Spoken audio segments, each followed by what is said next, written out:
కండలు తిరిగిన టెక్నాలజీ కాస్త ఖరీదే గురు. పూర్తి వివరాలకు చదవండి రేపటి సాక్షి దినపత్రిక.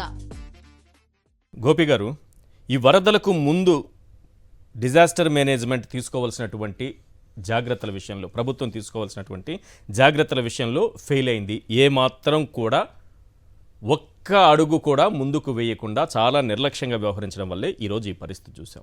ఓకే, దీని తరువాత ప్రభుత్వం చేయాల్సిన విషయంలోనైనా కనీసం సమర్థవంతంగా పనిచేయగలిగిందా?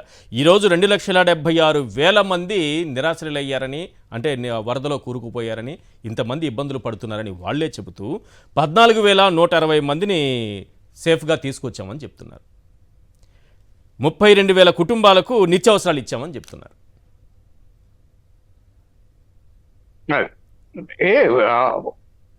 విజయవాడకి సంబంధించి వరదలు అంటే ఒకటి కృష్ణానది వైపు నుంచి వస్తుందండి. అది కృష్ణలంకని ముంచేస్తూ ఉంటుంది. దానికి కరకట్ట రిటైనింగ్ వాల్ కట్టారు, సేవ్ అయిపోయింది.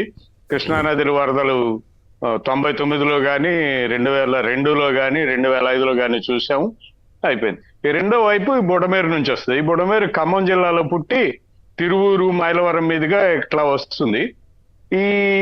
దీనికి రిటైనింగ్ వాల్ కట్టారు. అయితే ఈ రిటైనింగ్ వాల్ అదే దీనికి రెగ్యులేటర్ ఉంది. రెగ్యులేటర్ నుంచి డైవర్షన్ కూడా ఉంది. వెలగలేరు దగ్గర డైవర్షన్ ఉంది. ఇప్పుడు పోలవరం కుడి కాలువల నుంచి, ఇందాక వెంకటరెడ్డి గారు చెప్పినట్టు కుడి కాలువల నుంచి ఉంది. అయితే 28వ తారీఖునే వీళ్ళకి ఇన్ఫర్మేషన్ ఉంటే ఏం చేసి ఉండాలి అంటే 2 పద్ధతులు చేసి ఉండాలి. బుడమేరు వరద వాటర్ని, ఇది ముందు వస్తుంది కాబట్టి ఈ వాటర్ని కృష్ణాలోకి వదిలేసి పంపించేసి ఉండాల్సింది. అప్పుడు విజయవాడ సేవ్ అయి ఉండేది. లేదు అంటే రెగ్యులేటర్ ఓపెన్ చేయకుండా అలా వదిలేస్తే ఈ వాటర్ 38,000 క్యూసెక్ల వాటర్ వచ్చిందన్నారు. అదంతా మొత్తం 15,000 క్యూసెక్ల వాటరే తీసుకో దాని కెపాసిటీ. అది ఇప్పుడు మరీ బాగా కుంచిపోయి ఉంటుంది. ఒక 10-15 ఏళ్లలో ఆక్రమణలన్నీ వచ్చేసాయి. సో ఎంత వచ్చినా అయితే పరిస్థితి అయితే ప్రభావం ఇంత భారీ నష్టం జరిగి ఉండేది కాదు. రెగ్యులేటర్లు ఎత్తకపోవడం. రెగ్యులేటర్లు ఎత్తడం వల్ల ఏమైందంటే కృష్ణాలో ఉండే ఫ్లడ్ వాటర్ కూడా బుడమేరులోకి వచ్చేసి వాటర్ మొత్తం కూడా పీకల్లోతు ముంచేసింది. అంటే ఫస్ట్ ఫ్లోర్ అంతా కూడా ప్రతి చోట మునిగిపోయింది అనమాట. సో ఇది పరిస్థితి.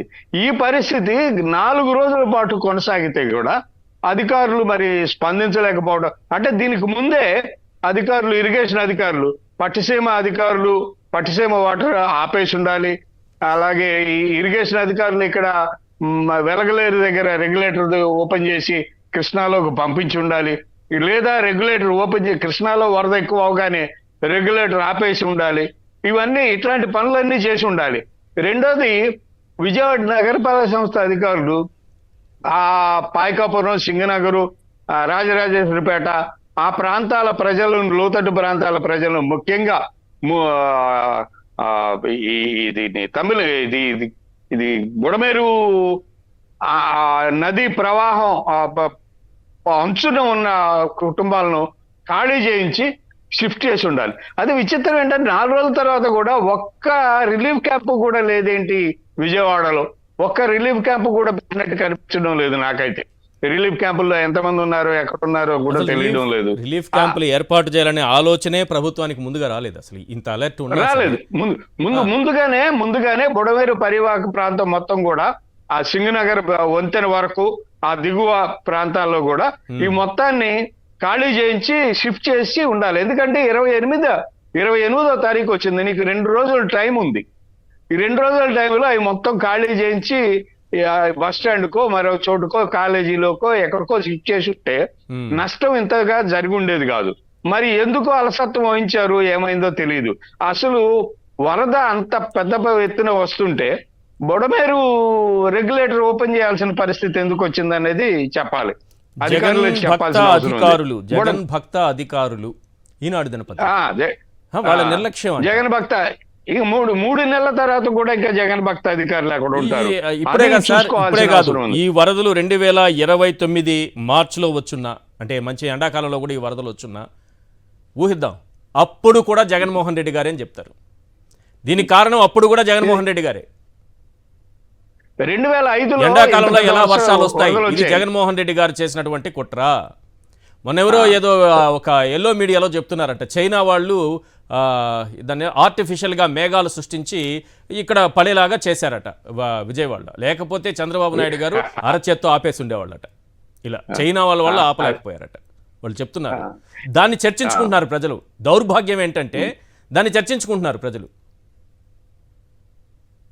ఇంత పెద్ద వరద 2005లో వచ్చిందండి. అప్పుడు రాజశేఖర రెడ్డి గారు వచ్చి ఈ డైవర్షన్ కెనాలు పోలవరంలోకి ఆయనే శాంక్షన్ చేశారు.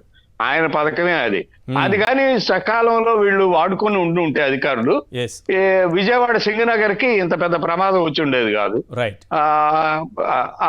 అది దాంట్లో విఫలమయ్యారు. అయితే 4 రోజులైనా కూడా వీళ్ళకి బాధితులకు ఆహారం అందించబడు. పై నుంచి ఆకాశంలో నుంచి పొట్లాలు ఇసిరేస్తే బురదలో పడతాయి, నీళ్లలో పడతాయి. అవి తీసుకొని ఎలా తింటారండి? తినే ఆహారం కదా. సో వీళ్ళు ఏం చేస్తున్నారు? అధికారులు బోట్లు ఉన్నాయి కదా, బోట్లు తెచ్చుకున్నారు కదా, బోట్లో వెళ్ళి రోడ్లలో ఇచ్చేసి రావచ్చు కదా, చేతికి ఇచ్చి రావచ్చు కదా వాళ్ళకి. పైనుంచి ఆకాశంలో నుంచి నీళ్లలో బురదలో ఇసట్టం ఏంటి? అదే బహుశా చేతకాంతనం. అది కొట్టుకుంటున్నారు జనం. ఆ మురికి దానికి కూడా, బురదలో పడ్డదానికి కూడా. కొంతమంది పూర్తిగా సార్. ఇది మన రాజధానిగా చెప్పుకునేటటువంటి విజయవాడలో ఈరోజు మన ప్రభుత్వ నిర్వాహకం ఆ బురదలో వాళ్ళకి ఆహార పొట్లాలు వేస్తుంటే దానికి కూడా ఎగబడుతున్నటువంటి దౌర్భాగ్య పరిస్థితులు చూస్తున్నాం. రైట్. వెంకటరెడ్డి గారు 3 రోజులుగా ఉన్నారు కదా, 3 రోజులుగా తిండి తిప్పలేదు, కరెంట్ లేదు, ఏమీ లేదు, కమ్యూనికేషన్ నెట్వర్క్ లేదు. ఈ బోట్లు మరి ఎక్కడ తిరుగుతున్నాయో ఎటు పోతున్నాయో తెలియట్లేదు. బోట్లు తెప్పించామన్నారు. ఆ బోట్లలో సీఎం గారు తిరగడం తప్ప, సీఎం గారు కొద్ది ప్రాంతాల్లో తిరగడం తప్ప బోట్లు ఎక్కడ వెళ్ళినట్టు కూడా కనిపించదు. సో బోట్లు వెళ్తూ ఉంటే ఆహారం బోట్లలో పంపించుకోవచ్చు కదా.